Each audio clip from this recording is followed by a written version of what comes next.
Alright, 양준일 CJ랑 새로운 프로그램을 하고 있습니다. 상담을 여러분들한테 제가 최선을 다해서 하려고 하겠는데 제 생각이 조금 너무 재부팅이 안 돼서 이상하게 들릴 수도 있겠지만 어떤 면에서는 좀 색다른 모습이 나오지 않을까라고 생각하고 있습니다.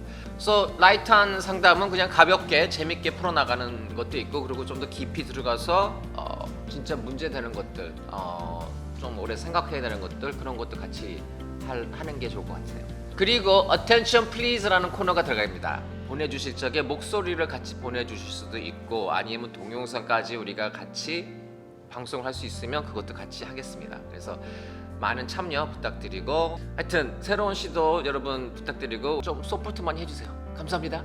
Alright, 여기는 양준일의 지금 3당소 고민 right now 시작하겠습니다. 2006년에 만나서 2008년에 결혼, 아들 둘 낳고 오순도순 살고 있어요. 그런데 연애 때부터 제 생일 기억 못하는 남편. 이런 남편에게 어떻게 하면 제 생일 기억하게 할 수 있을까요? 이건 사실 쉬워요. 그냥 생일날 여보가 나 생일 선물로 이거 사줬어 하고 본인이 사가지고 그것을 이렇게 딱 보여주면 그 쇼크에 앞으로는 계속 기억을 할 거예요. 왜? 너무 비싼 걸 샀기 때문에. 그렇게 하면 돼요. 연보라님의 right now 고민이 뭐죠? 쌍꺼풀 수술한 지 50일 다 되어 가는데 아직 붓기가 다 안 빠졌어요. 언제쯤 이뻐질까요? 이 붓기 그대로 갈까 봐 너무 걱정이에요.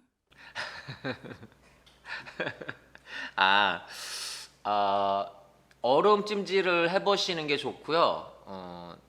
그게 잘 안 되면 그냥 그렇게 생각하시는 게 좋을 것 같아요. 예전보단 낫다.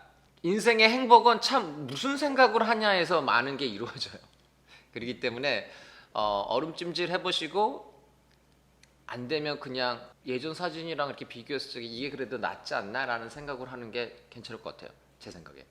Alright, so 이제 8864님의 right now 고민은 뭐죠? 23살이나 먹은 아들놈이 아직도 샤워하고 홀딱 벗고 집안을 활보합니다. 저희 부부가 잘못 키운 건가요? 철딱서니도 없고 어른스러움이 1도 없어요. 그래도 20살 넘은 놈이 이러는 건 정말 속 터져요. 얘 어떻게 해야 합니까? 문제가 사실 뭔지 저는 조금 이해가 안 돼. 그러니까 애가 표현력이 자연스러워서 아니면 자신감이 넘쳐서 나는 내 아들이 이러면 참 괜찮을 것 같아요. 그래서 뭐가 문제인지 잘 모르겠어요. 목적 자체가 옷을 입히는 게 목적이라면 아빠가 같이 옷을 벗고 다니면 아들이 아빠 제발 뭐 좀 입어, 너 입으면 나도 입을게 라고 해버리면 그냥 끝나거든요. 근데 그것이 아닌 이상 나는 사실 이게 문제라고 생각이 되지 않는 이유가 자신 있으니까 벗고 다니는 거 아닌가.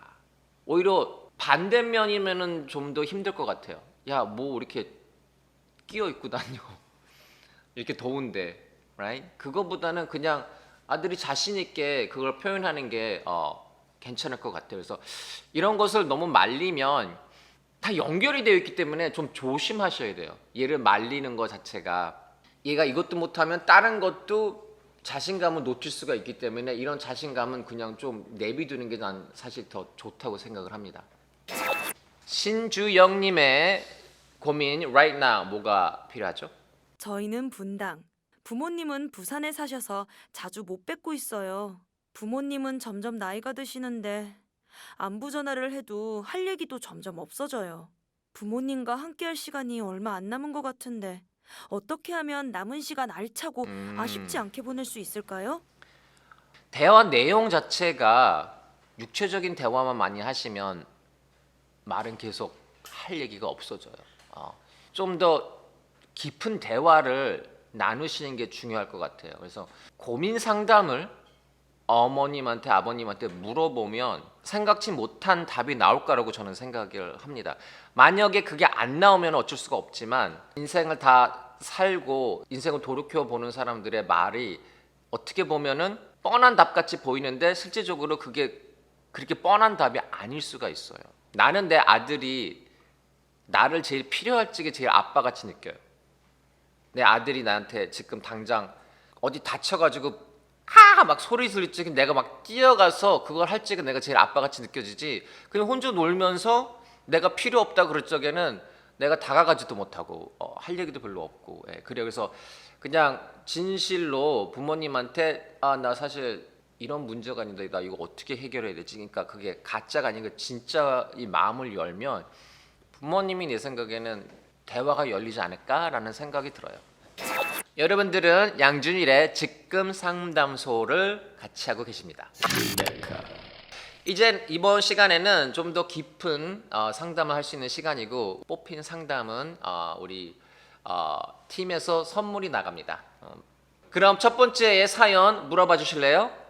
안녕하세요. 올해 27살 된 아들 때문에 걱정이 태산인 어미새입니다. 우리 아들은요, 저를 닮아 공부를 좋아하고 잘할 거란 기대와는 달리 공부에 관심도 없고 성격 좋은 아이로 자랐습니다. 그러던 어느 날 아들이 중2가 되던 해 회사에서 가족 동반 야유회를 갔다가 다 같이 노래방을 갔어요. 거기서 아들이 노래를 불렀는데 아니 글쎄 노래를 너무 잘하는 거예요. 그 자리에 있던 30명이 넘는 어른들이 모두 놀랄 정도였죠. 적당한 바이브레이션과 감정 처리까지 제가 봐도 잘 부르더라고요. 그러다 중3 때 진로 고민을 하더라고요. 그래서 제가 그랬죠.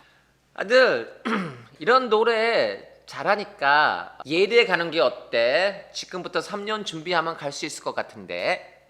아이도 해보겠다고 해서 보컬학원 등록을 했고 3년 준비에 고3 때 예술대학 실용음악과에 응시했는데 모두 탈락했어요. 그 당시 오디션 프로그램이 생기면서 경쟁률이 200에서 300대 1이나 됐다고 하더라고요. 재수, 삼수, 사수를 거쳐 올해 드디어 예술대학 실용음악과에 합격했어요. 그런데 이게 웬일입니까?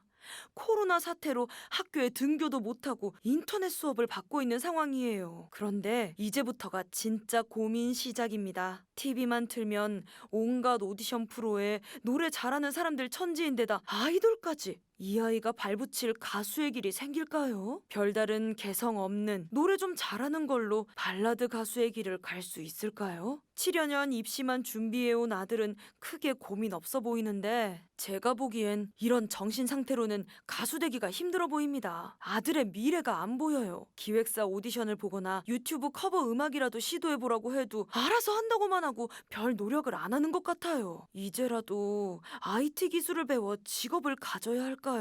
느긋한 아들을 기다려줘야 할까요? 어미의 고민은 오늘도 깊어만 갑니다. 네, 사실 이게 인생이거든요. 계획대로 안 돼요. 미래는 원래 안 보이는 거고. 그래서 저는 아이가 이 앞을 못 보면서 가는 길 자체에서 느끼는 것을 노래로 표현할 수 있을 때가 올 거라고 생각을 해요.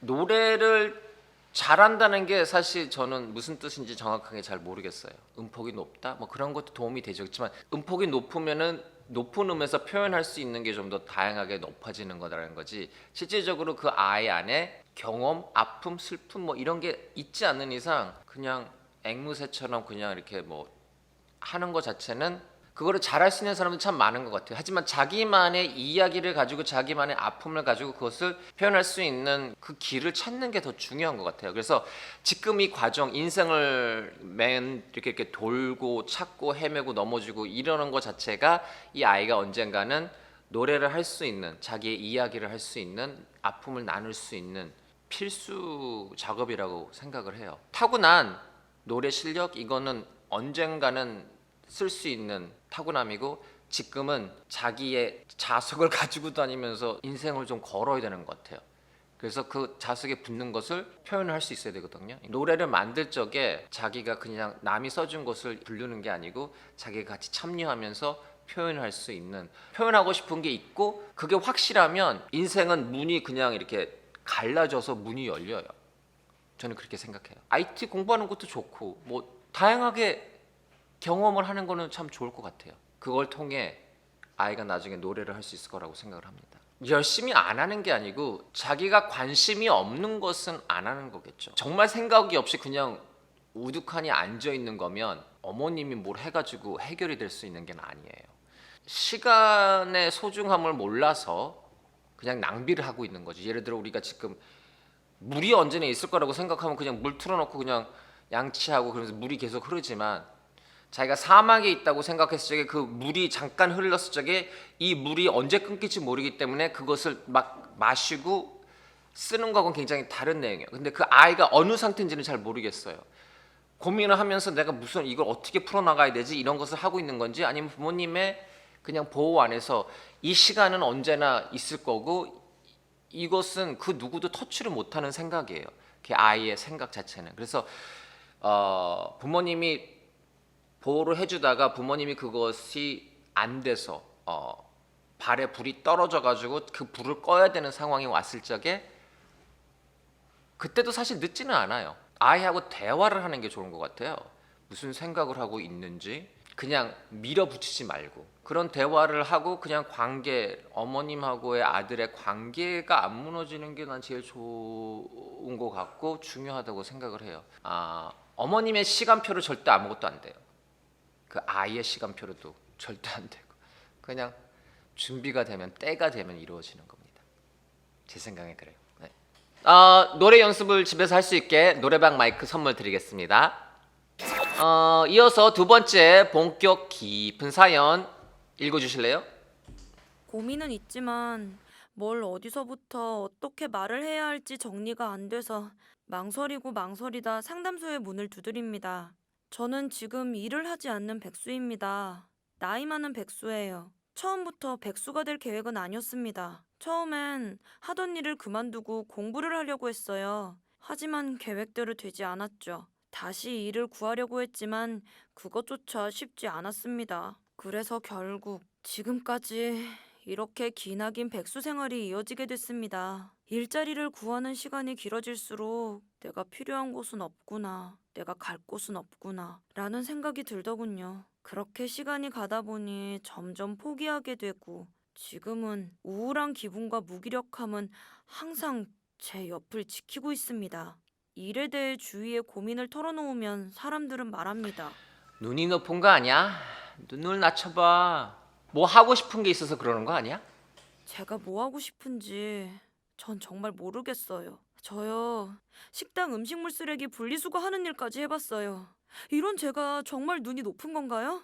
이제 시간이 너무 흐르니 하고 싶은 것도 없고 그냥 아무 생각이 없습니다. 하지만 나이가 있다 보니 가족들 눈치가 너무 보여서 답답합니다. 내가 쓸모없는 인간이구나 싶고 알바라도 알아봐야 하지만 용기가 안 나요. 그리고 제가 일을 망설이는 또 한 가지 이유. 사람들과 마주하는 게 두렵습니다. 어릴 때부터 저는 늘 혼자였어요. 사람들과 어울릴 때도 있었지만 그건 정말 꿈처럼 짧은 순간들일 뿐, 그것도 대부분 악몽으로 끝났습니다. 대부분 왕따 아니면 은따, 비아냥, 조롱, 거짓 소문 등으로 성인이 돼서도 끊이지 않는 사람들의 괴롭힘 때문에 사람이 싫습니다. 어릴 때는 상대가 잘못해도 제가 사과했어요. 그 관계를 유지하고 싶어서. 성인이 돼서는 그냥 참았습니다. 이 시기만 지나면 괜찮아지겠지. 사람들 말처럼 내가 예민한 거겠지 하고요. 지금은 조금만 사람들이 절 건드리는 것 같으면 회피합니다. 그게 절 지키는 유일한 방법이니까요. 이런저런 일들로 죽으려고도 해봤어요. 하지만 그것도 쉽지 않았어요. 결국 용기 내서 정신과 치료도 해봤지만 소용이 없었습니다. 상담을 가면 의사가 내 얘기를 듣는 건지 내가 의사 얘기를 듣는 건지 헷갈렸어요. 약도 저에게 무용지물. 아침에 눈을 뜨기 싫은데 눈이 떠지고 계속되는 내 존재에 대해 부정을 하게 돼요. 죽든지 살든지 둘 중 하나는 해야 하는데 둘 다 안 되는 저는 어떻게 해야 하나요? 연락처는 남기지 않겠습니다. 고민을 들어주시고 제가 위로가 된다면 저에겐 그게 가장 큰 선물이 될 것 같습니다. 꼭 내가 쓴 사연 같은데요? 이 느낌 너무 잘 알아요. 내가 내 자신이 toxic waste, 폐기물 같다는 느낌. 그래서 정말 나는 소용이 없는 존재인가? 그런 생각도 많이 했었었고, 근데 실질적으로 지금 뭐 그 죽고 싶은 마음도 있으시고 모르겠어요. 도움이 될지 안 될지 잘 모르겠지만 저는 개인적으로 어떻게 생각하냐면은 몇 번 죽어야지 살 수 있다고 생각을 해요. 지옥을 나온 사람들은 그 지옥에 대해서 잘 얘기를 안 해요.